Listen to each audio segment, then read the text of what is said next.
Hey there, thanks for joining me.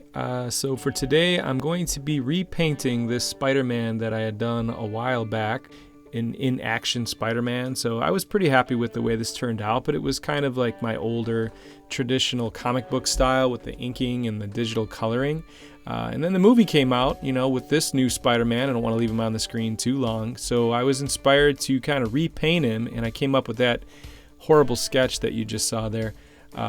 Just really quickly. So I wanted to keep sort of the same kind of overarching theme with this painting. I wanted it to still look like something that I had done, but I wanted to incorporate my new painting style.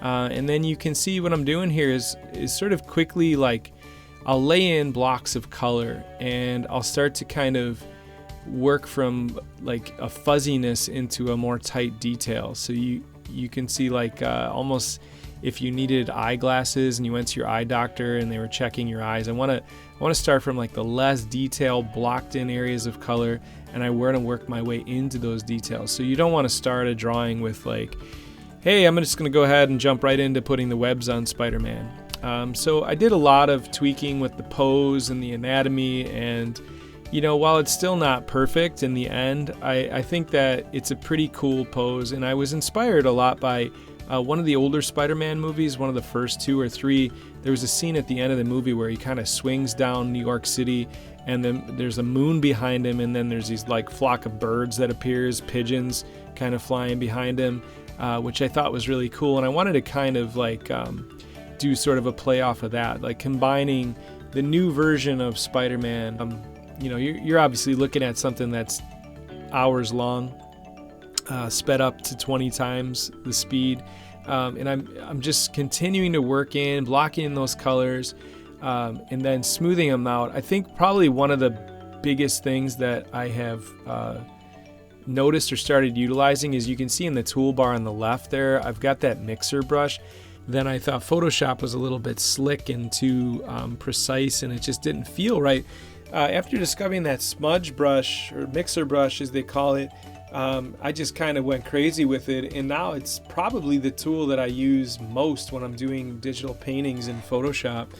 And you can see that I'm just sort of bouncing back and forth between the two, and I'm zooming in, and you sort of get bored as you're working, and you kind of bounce around a little bit. Once you have everything blocked in, it's okay to do that. There's no rules that say, well, you need to start on the face and then finish on the feet. So I just sort of was like, I'm going to throw the webs in there and see where we go. And is that all of them? No, that's just some of them. So, my dad's work looks really good, and I think it looks good about all the, like, accessories and stuff. And I liked it really much because, like, the eyes were really blended in. And I liked it because it was coloring really in the lines, so I thought it was nice to see all of it. And I liked it because, like, the black with around the eyes, like, we're Spider-Man, and I really liked it. And it was a really good art project that my dad would like. I really liked it. It was good because the spider had on his mask. It was really good because there's, like, stripes and stuff.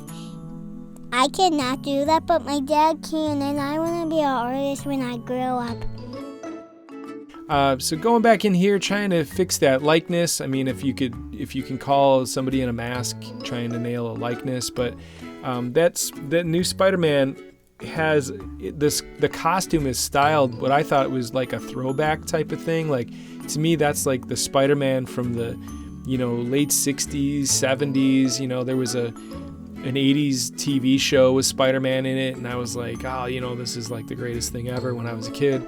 And then they kind of moved away from that, and they made Spider-Man look a little bit more modern and contemporary and sleek. And I think they really went back to like the old school costume. And when I started seeing like behind the scenes footage from the new Captain America movie where he was going to appear, I was like, oh no, you're not going to do that. I mean, that's jacked up. I mean, he was looking so cool, and like like a superhero. You'd be like, man, this dude is badass. And then you're gonna put him in that old school throwback thing, and then he had like those web shooter things, so it wasn't like, I don't know, whatever the whatever the geek technology is there that he's using. They've gone back and forth between Spider-Man's webs being this natural thing and then then going back to it being sort of like a science experiment. And then it was totally awesome. I'm like, oh, well, you nailed it. So anyway, I'm almost done here, and at the finish line, I just wanted to throw a GoPro over my shoulder just to be some kind of like a creep, and then show you the Ken Burns zoom in on the finished product there so you can get a look at what the finished piece looks like. Here's a still of it. Appreciate you watching. Hopefully you enjoyed. Thanks for watching. There's like a little button that they put on the laptop or something, and then they say click it, and then you can never even miss a video. That's if you subscribe.